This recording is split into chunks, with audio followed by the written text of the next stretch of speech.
tenemos un mapa de toda la República Argentina.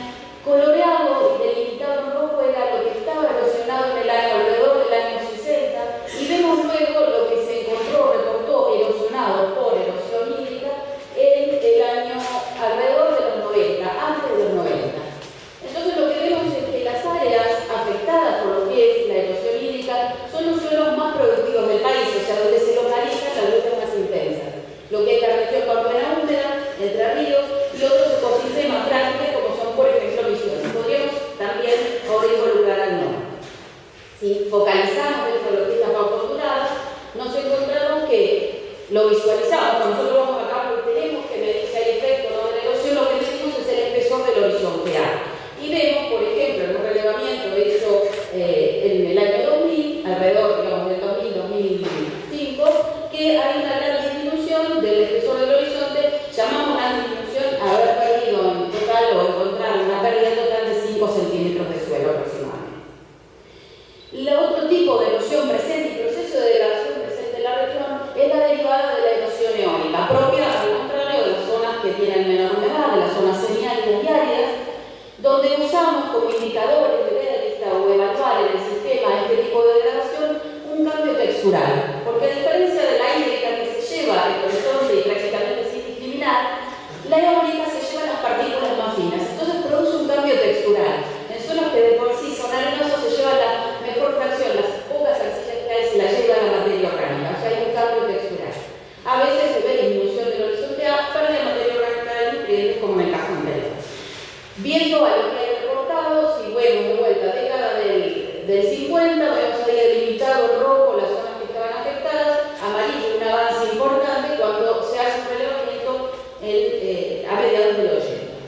Y lo que reportan los autores de esta región es que cuando uno evalúa esta región tiene mucha variación en limo y arcillo, o sea, hay suelos que tienen distinta textura. Y lo que se observa es que en los suelos agrícolas, si uno lo compara con los suelos vírgenes, directamente se produce un cambio textural. Entonces, si pretenderíamos volver a la situación inicial de materia orgánica, ya es imposible, porque directamente nos faltan las partículas finas que son las que protegen a la materia orgánica. Entonces, acá vemos el proceso de otro de los procesos de degradación presente. Y ahora ya haciendo más foco en una gran cantidad de parámetros, tenemos carbono orgánico total, particulado, que es la fracción más grave, intensidad aparente, inestabilidad estructural, compactación relativa, carbono orgánico resistente, espesor del horizonte A, los grises, resistencia a la penetración, densidad aparente máxima.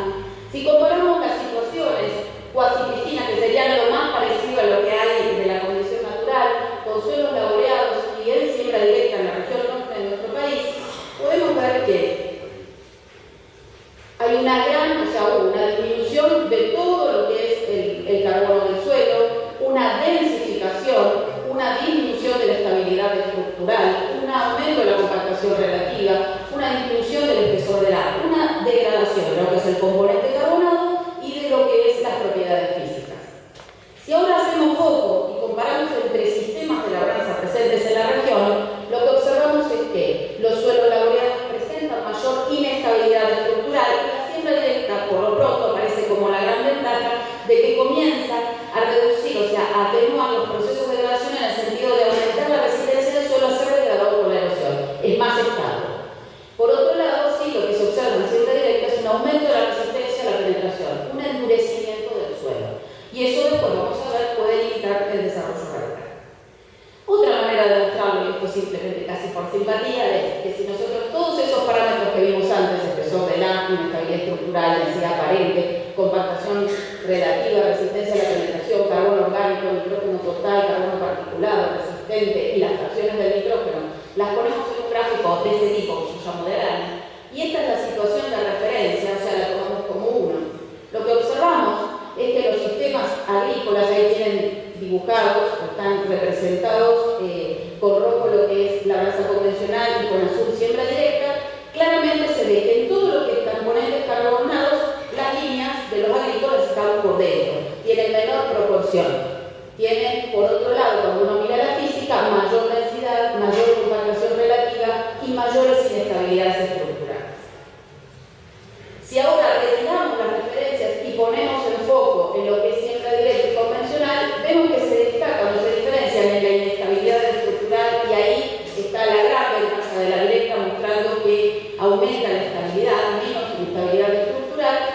que por el contrario presenta más resistencia a la penetración. Esa es otra forma de ver los resultados que vimos en la región.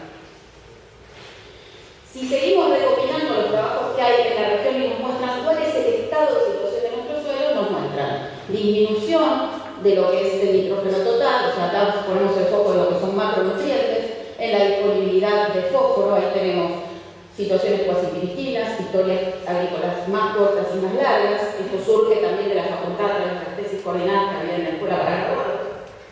Por otro lado, cuando se analizaron lo que son micronutrientes, también claramente acá se puede ver una caída en la disponibilidad de micronutrientes.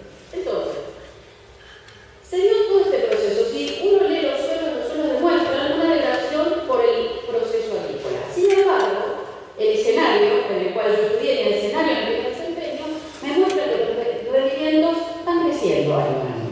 O sea, todo lo que yo les muestro en el suelo y digo, ocurrieron procesos de pérdida, hay procesos de degradación, los rendimientos, ¿qué me marcan? ¿Lo marcan? Para nada, lo ocultan. De hecho, solo puedo decir que crecieron en los últimos años. Entonces se produce un ocultamiento de esas pérdidas de capital suelo, digamos, y de su calidad, enmascarado a través de otras tecnologías disponibles, de mejoras genéticas, etcétera, que van tapando y solapando ese proceso de degradación que muestra el suelo.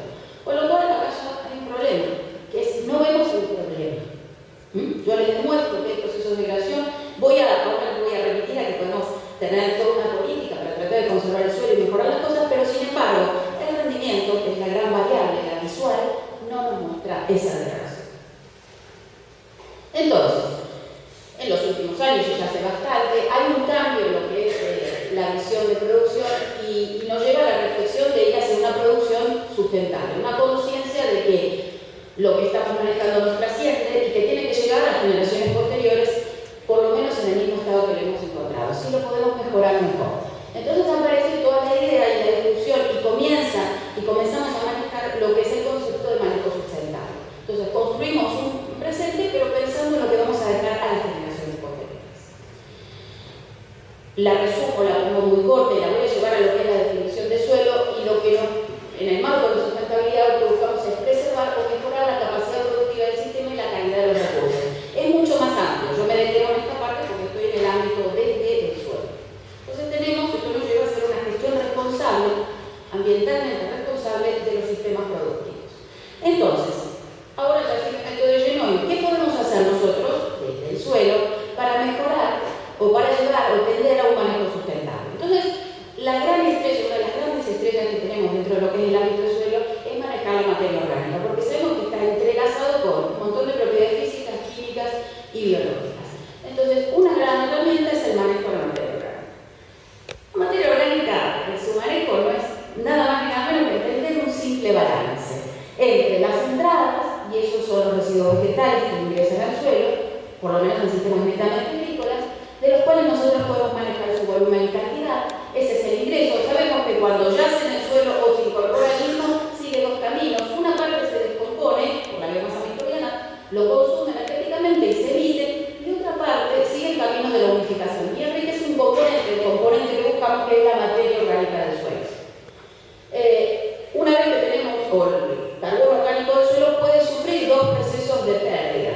Uno es a través de la mineralización propiamente microbiana y podemos tratar de jugar con eso, o por el otro lado podemos estar sometidos a erosión, cosa que no debería pasar, y también tratar de controlarla. O sea, estos son carillas, así digo yo, carillas de entrada, que es la que tenemos que maximizar y tener lo más abierta posible, son los soportes, y carillas de salida, que lo que tenemos que hacer es tratar de minimizarlo, tenerlo lo más cerrado posible, y eso es mineralización y erosión.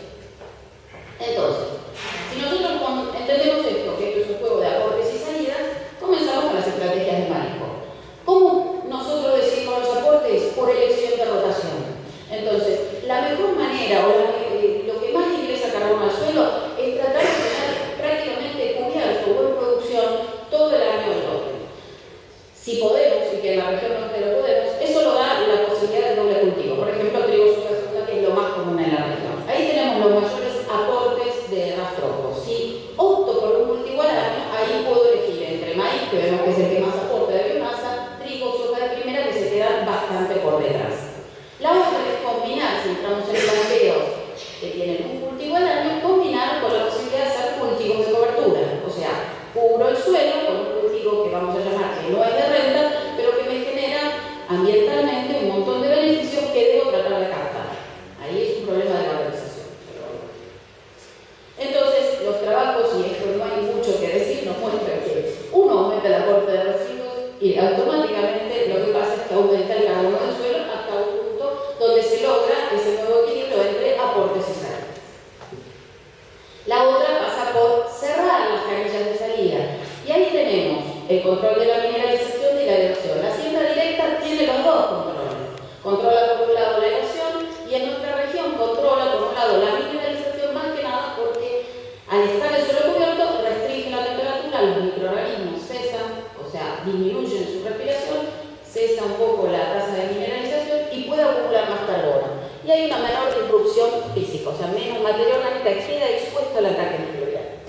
Por otro lado, contamos con los cultivos de cobertura, que también tienden a tener el suelo cubierto, a evitar la erosión, las terrazas, todas prácticas tendientes, más que nada, a evitar la erosión. Ahora vamos, esto era materia orgánica. Materia orgánica, ya les digo, es el componente que gobierna todas las propiedades a la vez. Ahora focalizamos en propiedades físicas. Y ahí vimos, y les destaco, que vimos que en siembra directa, una de las problemáticas de estos actuales que se empiezan a identificar, el suelo se endurece. Algunos dicen que se densifica o se aumenta su resistencia y su densidad, y otros simplemente evaluamos que se endurece, aumenta su resistencia a la penetración. Cuando uno habla de física, habla de esto. Habla de que quiere que el suelo guarde una relación de ambiente favorable para el desarrollo de las raíces y la biota. Uno dice, una buena física es que el suelo resulte un ambiente cómodo para el crecimiento de las raíces. Si aumenta su resistencia a la penetración, si aumenta su densidad, aumenta la dificultad de ser explorado y que el cultivo llegue a los puntos a puntos donde toma agua y donde toma nutrientes. O sea, si tengo restringido el ambiente favorable, tengo menos disponibilidad de recursos. Entonces busco también desde la física que sea capaz de suministrar agua y amortiguar déficit hídrico. ¿Qué quiere decir? Que el agua pueda quedar reservada en el suelo luego de la precipitación y que luego el suelo abastezca al cultivo mientras ocurre o hasta el próximo evento de precipitación. Esto depende mucho de la textura del suelo, mucho no podemos hacer. Sin embargo, podemos mejorar la cantidad de agua acumulada, evitando evaporación, y en eso tiene que ver mucho la cobertura, la siembra directa y la cobertura. Por otro lado, tenemos que buscar que desde el punto de vista de la física sea resistente a la degradación, eso es estabilidad estructural, que vimos que estaba muy de la mano de la cobertura, siembra directa, de vuelta y cobertura. Entonces, ¿cómo logro todo esto? Con un buen contenido de materia orgánica, ya lo vimos antes, con cobertura, siembra directa, cultivos de cobertura, raíces vivas, ya lo vimos antes. Y nos quedan estas variables para manejar. Manejar y controlar el estrés por tránsito, o sea, yo puedo controlar el estrés aplicado al suelo por tránsito. Puedo manejar, porque conozco variables del suelo que lo hacen más susceptible a cuando es transitado a generar compactación. Entonces puedo manejar cuando yo hago ingresar el estrés al lote. Y si no, puedo apelar a prácticas que tienden a aliviar la compactación. Por ejemplo, algo que deben haber escuchado mucho, que es la descompactación comparativa para flow, etc. Entonces vamos ahora a meternos en estas tres posibilidades o estrategias de manejo. Hay un trabajo que a mí me aprecia, que yo aprecio mucho, que es del grupo de Bota, de la Cátedra de Maquinarias. Y por ejemplo, lo que controlaron, lo que hicieron ellos es ordenar el tránsito de cosecha. Algo que se hace acá en Argentina es cosechar absolutamente de forma desprolija, no en el sentido de que entran los carritos, las tolvas, salen, no importa en qué punto, etc. O sea, ese tránsito que vemos en aquel sector. Lo que ellos proponen es concentrar la descarga, algo tan simple como decir, vamos a concentrar la descarga en cabeceras. Concentrando la descarga en cabeceras, ellos lograron en 3 años, si uno suma, 2.550 kilos más de soja y un ahorro de combustible de $1.35 por hectárea. Esto que yo les muestro acá y que parece fácil, pero si es fácil ordenar, es una lucha constante con el contratista, porque son en general, la cosecha es una actividad contratada externamente. Entonces ellos lo que hacen es acelerar el tiempo. Sin embargo, si uno intenta cuidar sus recursos, debería pedirle que lo ordene, y no solo eso, tiene un valor. Y esto es importante. No es nada más una prédica, es un valor que uno le puede dar. Por otro lado, entonces, esto que vimos antes es, por ejemplo, cómo uno puede controlar el estrés. Algo que pasó, vuelvo un poquito para atrás, es que está ahí arriba, que es la presión de inflado. Algo tan sencillo como controlar a campo la presión de inflado de neumáticos hace que yo regule bien el área de contacto rueda. Cuanto mayor es el área de contacto, menor es la presión que se ejerce y es menor el daño que produzco en el suelo. La presión de inflado es algo que puede pasar absolutamente no controlado. Implica que si uno es tan sencillo que lo controla, ahorra combustible, mejora, evita compactación, etc. Entrando ahora en lo que es manejar cuándo es correcta la oportunidad de tránsito. O sea, yo ahora el estrés lo tengo que aplicar, voy a entrar a cosechar, pero yo puedo regular cuándo entrar, porque el suelo a veces tiene más capacidad cortante y a veces es más débil su capacidad cortante. Y yo eso lo puedo manejar. El gran gobernador de la capacidad cortante del suelo es lo que ven ahí, que es el contenido de agua. Entonces ahí hay un gráfico que viene de un test medio complicado, que es el test de Brockton, que muestra que si se le aplica a una misma presión, porque este test aplica una misma presión al suelo con distintos contenidos hídricos, hay un contenido hídrico donde alcanza la densidad máxima, o sea, donde el daño por haber ejercido esa presión es lo más grave que puede pasar. ¿Está bien? Ahí lo vemos, densidad máxima. ¿Qué debería yo sugerir a partir de esto? Que no debería entrar en ese punto, por ejemplo, a cosechar, debería evitarlo, entrar por debajo de ese contenido hídrico. Este test, que me parece interesante, viene de la ingeniería civil. Ellos lo usan para todo lo contrario. Ellos necesitan compactar, por ejemplo, para el trazado de rutas y demás, y buscan cuál es la humedad máxima de compactación. Nosotros buscamos lo contrario, cuál es la humedad donde yo tengo capacidad, soporte, y voy a hacer cosas así para que se entienda el suelo, para que no se produzca la compactación. Entonces, se generaron, por ejemplo, este es un trabajo que encabezo yo y que se generó dentro de la cátedra, donde a partir de haber hecho el test de Brockton en un montón de suelos de la región pampeana, lo que podemos sugerir es que si nosotros conocemos algo tan fácil como el carbono orgánico del suelo y algo tan fácil como la textura, en este caso la arena, ustedes pueden determinar en cada una de esas situaciones cuál es el contenido hídrico crítico. Y lo que hay que evitar es entrar en contenido hídrico crítico, porque el suelo está susceptible de ser compactado. Esto es también surge el test de Brockton y es cómo el carbono, en este modelo lo que muestra es que el carbono, allá está arriba de la ecuación, es uno de los factores determinantes que regulan la densidad máxima. Más carbono, menos densidad máxima. Cuando yo entro a cosechar, y acá lo hacemos en general en marzo, y son momentos de altas precipitaciones, por ejemplo, algunos de los ensayos les tocó ser cosechados en un marzo que llovió 250 milímetros. Cuando uno entra a la cosecha en ese suelo que al ser alivianado tiene menor capacidad cortante, lo que encontramos es que la residualidad estuvo limitada a ese cultivo. Después el suelo volvió a estar compactado igual que estaba al inicio. ¿Se entienden? Entonces, ¿esto qué nos lleva? Y bueno, vamos a prevenir. Antes de recurrir a que tengo el problema, descompacto y después enseguida vuelvo a compactar, lo que digo es salgo de este círculo vicioso a través de la prevención. Buenos contenidos de materia orgánica, no entran en el suelo con alta susceptibilidad de compactación, etc. Bueno, ahora entrando en el último componente, que es los nutrientes, estrategias del manejo de nutrientes. El nutriente puede estar mal manejado por exceso o por defecto. Entonces vamos a analizar el exceso. El exceso es que nosotros apliquemos dosis excesivas o que apliquemos, ofertemos los nutrientes cuando no está el cultivo para poder ser absorbido. Entonces, la contaminación se da o por exceso de dosis o por falta de sincronización. Esto en la Argentina solo se produce en situaciones de producción intensiva. Los sistemas extensivos no muestran hasta el momento problemas de contaminación. Y hay problemas de contaminación de agua, muchas veces cercanos, a veces a ciudades o a poblados que están en el ámbito rural, pero que vienen más derivados del problema de manejo de cloacas y demás rurales o de la ciudad que del uso de fertilizantes. Entonces este es un problema que no está presente aún en la región, excepto en casos muy puntuales y focales. Sí tenemos este problema, que es la aplicación en defecto.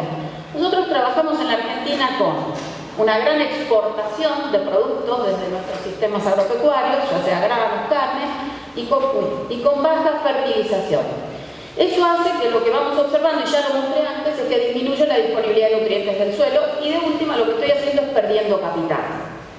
Entonces, si nosotros analizamos y tienen en rojo lo que exportamos en granos, en la Argentina, el nitrógeno, el fósforo, el potasio y el azufre, luego tienen en verde lo que aplicamos de cada uno de esos nutrientes, o sea, lo que devolvemos al suelo, y abajo, en amarillo, tienen los balances, todos negativos.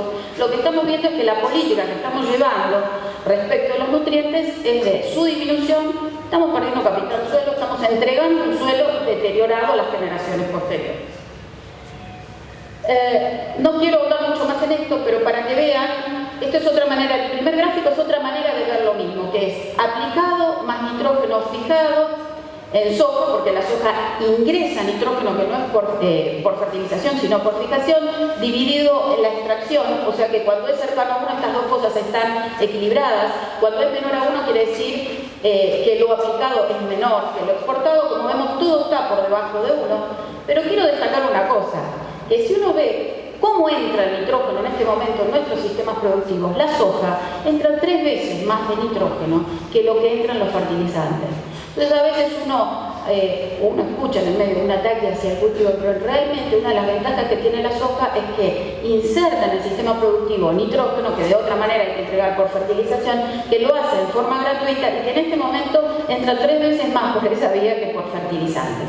Antes se ejercían esta acción las pasturas que tenían leguminosas en su composición, aún hoy hay.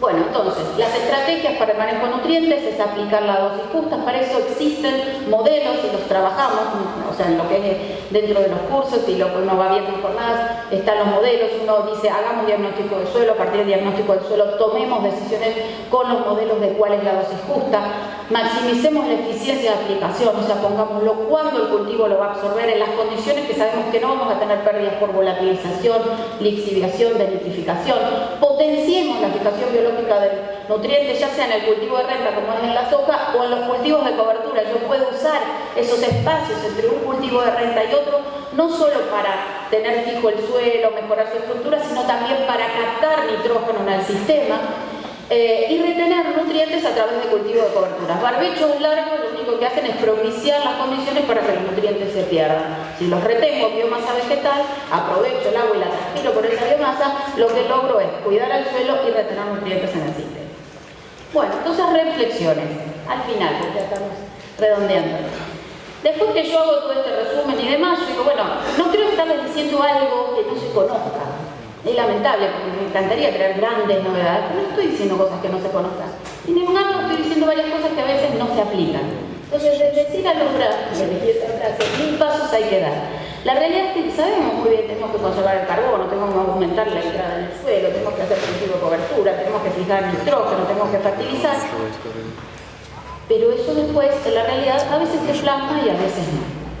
Entonces, ahí viene. ¿Cómo solucionamos este problema, esta dicotomía entre sé lo que hay que hacer, pero después uno no lo ve plasmado en el accionar? Entonces, una es generar la conciencia. Yo digo, acá está puesto la conciencia individual, o por lo menos de grupos que uno trabaja, para que después esta conciencia se vuelva colectiva. Y la base de eso es la educación. Entender que necesitamos producir los alimentos conservando los recursos. Entonces, y ahí pasa una cosa, si las propuestas que uno hace no tienen un valor económico, y ahí viene el problema, si no tienen un valor económico no se ven. Entonces yo digo, hagan un cultivo de cobertura, pero no les puedo demostrar que eso impacta después favorablemente en lo económico, es difícil de que él adquiera, que el productor lo adquiera. Entonces, deberíamos trabajar arduamente en demostrar cómo cada una de las prácticas que uno va diciendo tienen un valor de mercado, si es que lo tienen. Hay otras que no lo van a tener, que van a tener un valor en el futuro y tal vez ni siquiera sustituible por nosotros. Entonces ahí es donde el Estado tiene que marcar la valoración, ¿está bien? Entonces antes de desmontar grandes zonas, antes de intervenir, tiene que, si eso no tiene hoy un valor económico, o al contrario, la valoración económica nos lleva a un camino de la degradación, tiene que aparecer el Estado, fijando cuáles son los lineamientos, asegurando lo que va a pasar con las generaciones futuras. Bueno, esto es todo. Mi idea era... y algo que es muy importante, porque mi idea es decirles, bueno, hay que conservar los recursos, pero la realidad es que también tenemos que conservar la población. O sea, tenemos una población que está en incremento y que hay que alimentar. Entonces me parece que nunca hay que dejar en las discusiones de agregar el componente de que tenemos que alimentar a la población actual y a una población creciente. Entonces a veces es fácil decir conservo esto, hago esto y demás, pero detrás del conservo esto hay gente comiendo. Bueno, nada más, yo no tengo otra cosa.